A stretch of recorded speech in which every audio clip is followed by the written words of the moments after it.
tambayoyi. Yanzu ma haka ga wata tambaya da wani bawan Allah ya yi min, ya ce kaman wayan kurullahu da ake fitarwa, ana fitar da su guda 4. To, ya yi min tambaya a kai, ya ce da Allah ya abin yake.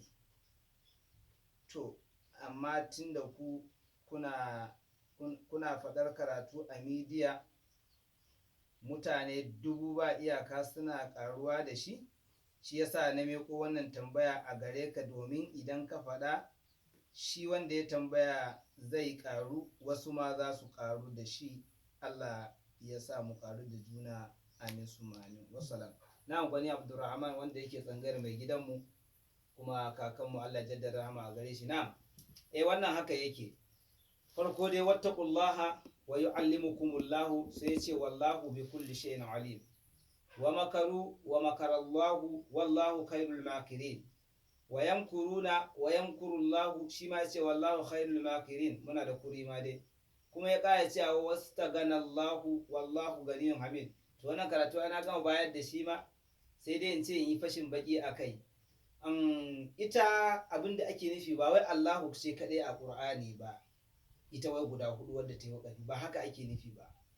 Allahu da ta zo da Allahu da kuma wau wanda ya ƙara kai wallahu gaba ya tashi a gabansa, shine ake cewa guda 4. Ta zo da Allahu kuma ta ɗauki Allahu a gabanta a cikin Alƙur'ani kenan. Ba da haka kuma duka su ji sai ta yi wakafi. Idan ban manta ba, ai akwai wani karatu a cikin izufi na kulman yarzuqukum, yadda yan uwa za su fi gane izufi. In kamar a ce sura ne, in kamar a ce masu karatun hafs ne, dan ba musamman iya wanda suke karuwa da wadda hafs da tanzim da qalun da kuma warashu da hafs din duk dai suna karuwa da mu, dan haka za mu ba da kowanne ya gane inda karatun yake. Idan mai karatun hafs ne, sai a ce mar cikin suratu saba'i makiyatun wahaya, an sauke ta a makkatul mukarrama. Ya kai mai karatun hafs, sai ka duba tunda kai kafin aiki da sura ba izifi ba. Idan ka duba ta a nan, ita ma kanta sura sai a baka harjinta, ita ma ita biyu ce, suratu saba'i, suratu ibrahim, duk a makkatul mukarrama.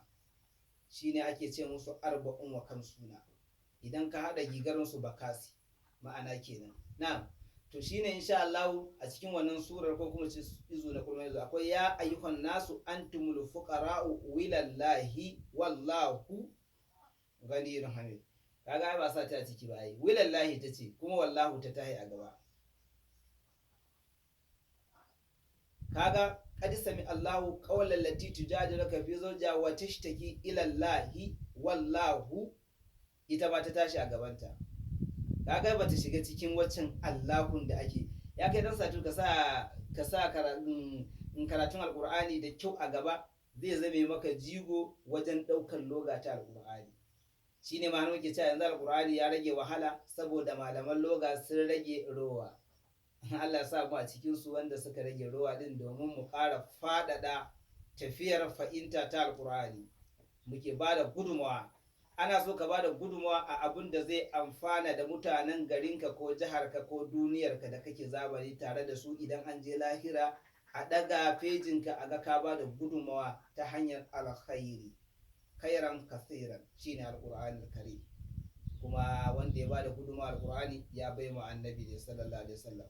Wanda ya bai ma annabi gudunmawa, ayya ka bai ma ubangiji ajiyar da ba ta lalace ba.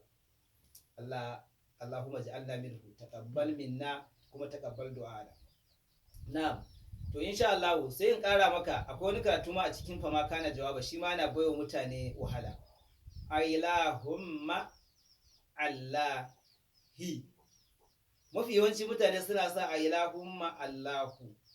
To ita ma Allahumma dinnan a kula fa, ba fa zubi bane na Allahumma. Kai mu dan satu ka kula, ba Allahumma za, in Allahumma ce sai ka ce malikal mulki wa hum laha malikun wa nadaw ya maliku. Allahumma in kana haza huwa haqa, Allahumma wa tahiyyatuhum fiha salam.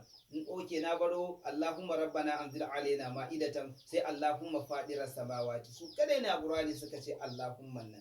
Amma waccan ailahumma harufan alifu, harufan lamu mai tsage, harufan hakuri kenan, sai kuma harufan mimun da harufan zai zame maka allikafa kenan, ba alhamza ba ce. To kaga ma'allahi zai baka kenan. Wannan wata doga ce faɗin satu kana kar haddace Qur'ani a sauki ta hanyar mai risala sahibul tsangaya da Allah kuma ya bamu dama ba wai dan mun isa ba. Na'am, fala tad'u ma'allahi, ka kula da inda ka ji ma'a zai tafi da shi Allahi, ba za ka sami ma'allahu ba.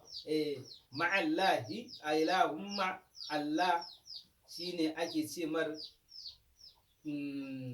ba ka taku gigarinsa kenan. Insha Allah sai mun haɗu da ku a gaba. Wancan hudun da ake faɗa akan cewar wanda ta zo in wattaqullaha alaikumullahu wallahu, amma wadda ta ce ilallahi ko ma'allahi ko wallahi, don wata wallahu ta tashi a gaba ta cikin su, an ware muku wadda ta yi rufu'a kuma ta ɗauki wallahu ta kai ta da rufu'a.